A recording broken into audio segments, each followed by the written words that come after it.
안녕하십니까 시청자 여러분. 오늘 마음을 치유하는 시편 묵상, 이 시간에는 시편 제42편을 여러분과 함께 묵상하면서 그 말씀 속에 담겨있는 하나님의 깊은 은혜를 나누고자 합니다. 이제 이 시편 42편은 시편 전체 150편 가운데 두 번째 권을 시작하고 있죠. 시편 150편이 5부분으로 나눠져 있습니다. 그래서 첫 번째 부분은 시편 제41편에서 끝나고, 오늘 이 시편 제42편은 두 번째 부분이 시작되는 첫 번째 시편입니다. 오늘 시편의 내용을 보면 이 내용의 배경이 있습니다. 다윗 왕이 왕궁에서 쫓겨나서 유리하고 방황하면서 처절한 절망을 맛보는 그러한 삶의 경험이 이 시편 가운데 녹아져 있죠. 우리도 세상을 살다 보면 슬픈 일을 당할 때가 많이 있습니다. 내가 나의 욕심 때문에, 아니면 내가 실수해서 당하는 슬픔도 있고, 나의 힘으로는 어쩔 수 없는 불가항력의 슬픔들이 있죠. 사랑하는 사람과 이별할 때, 내가 정말 사랑하는 사람이 하늘나라로 갔을 때 우리는 인간의 한계를 느끼게 되죠. 그러한 많은 슬픔들을 우리는 세상 속에서 예기치 않게 당할 때가 많이 있습니다. 그런데 오늘 이 시편의 주제의 말씀처럼 무엇이 나를 가장 슬프게 하는가? 그 많은 슬픔들 가운데서 과연 우리가 슬퍼해야 될 일은 무엇인가? 과연 어떤 경우에 나는 슬퍼해야 되는가? 그 말은 무슨 뜻인가 하면, 슬퍼해서는 안 되는 경우도 있고 슬퍼할 필요가 없는 경우도 있다는 거예요. 너무 우리는 헛되게 슬퍼할 때가 있다는 거죠. 무의미하게 슬퍼할 때가 있다는 거예요. 내가 어쩔 수 없는 불가항력 속에서 슬퍼할 때, 그 내가 슬퍼하는 것이 의미가 없다는 거예요. 물론 슬픔을 잠깐 나타낼 수 있지만 그 슬픔에 사로잡혀서 내 인생이 더욱더 깊은 수렁으로 빠질 때도 많이 있다고 하는 거죠. 어떤 사람은 사업에 실패해서 슬퍼하는 사람이 있어요. 그것 때문에 눈물 흘릴 수 있죠. 내가 원하는 것이 되지 않았을 때 또 슬퍼할 수도 있어요.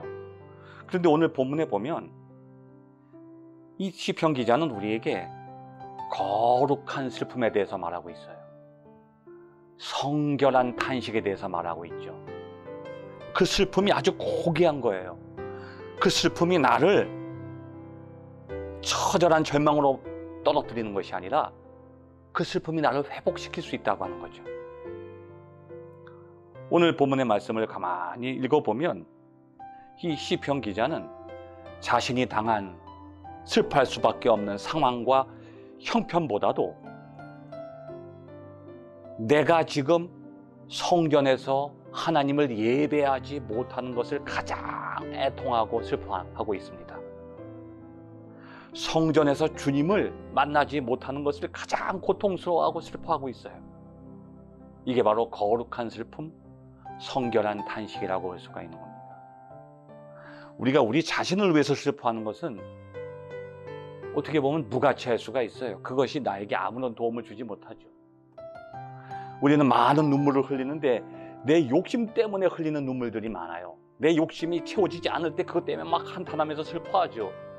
돈을 벌지 못해서, 사업에 성공하지 못해서, 내가 건강하지 못해서, 내가 원하는 꿈이 깨어졌을 때 슬퍼하죠. 근데 그거보다 더 귀한 슬픔이 있어요.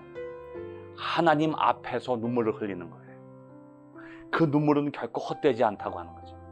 하나님 앞에서 흘리는 눈물, 나의 죄 때문에, 나의 연약함 때문에, 더 나아가서는 하나님을 갈급하게 사모하는 마음 때문에 눈물을 흘리는 거예요.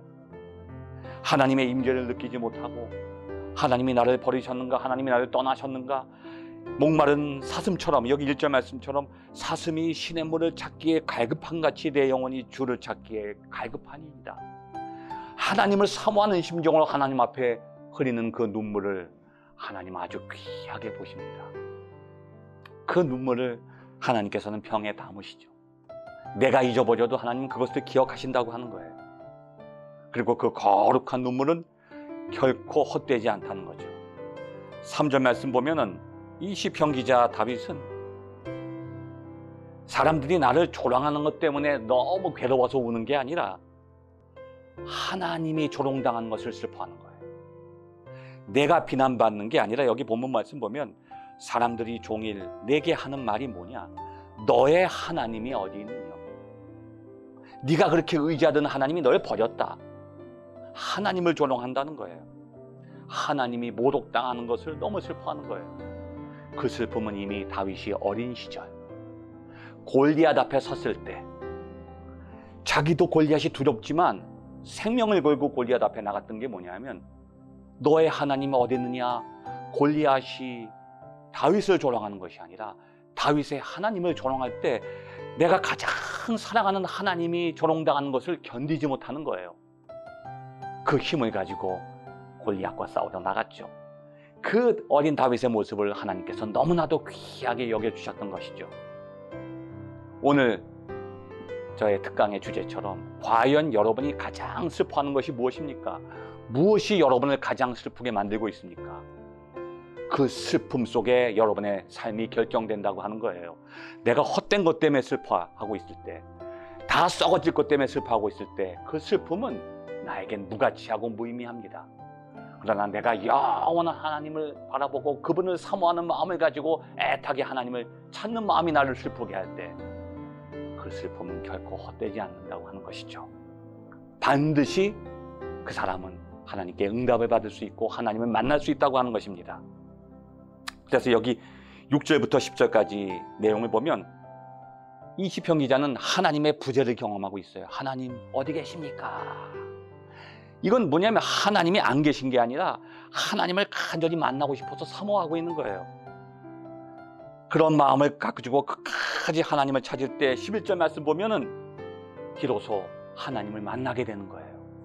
하나님을 찾는 사람만이 하나님을 만날 수가 있습니다. 그래서 예수님께서는 천국은 침노하는 자의 것이라고 말씀하시죠. 하나님을 간절히 사모하는 사람은 하나님을 만날 수밖에 없어요. 그래서 심령이 가난한 자는 복이 있나니 천국이 저희의 것이며 하나님을 간절히 사모하는 자는 천국을 얻을 수 있다고 하는 약속의 말씀이죠. 그래서 11절 말씀 보면 드디어 시편 기자는 하나님의 임재를 경험하고 있죠. 그래서 그 임재에 감격해서 하나님을 찬양합니다. 그래서 11절 말씀 보면은 내 영혼아 어찌하여 불안해하는가? 너는 하나님께 소망을 두라. 나는 그가 나타나 도우심으로 말미암아. 하나님이 나타나시는 거예요. 간절히 하나님을 사모하면서 눈물을 흘리면서 하나님을 기다리는 사람에게 하나님이 나타나신다는 거죠. 이 시편 기자 앞에 나타나시는 하나님을 마침내 경험하는 순간이 여기 다가오고 있습니다. 그리고 나를 도와주시는 것을 경험하죠. 그래서 그것으로 말미암아 내 하나님을 여전히 찬송하리로다. 이러한 시편 기자의 고백이 여러분의 고백이 되시기를 바라고 그 고백이 나올 때까지 거룩한 슬픔으로 하나님을 향해서 눈물을 흘리시기 바랍니다. 그것 때문에 여러분이 슬퍼하시면 그 슬픔이 반드시 여러분을 실패로 머물게 하지 않고 성공과 축복으로 인도하실 줄로 믿습니다. 감사합니다.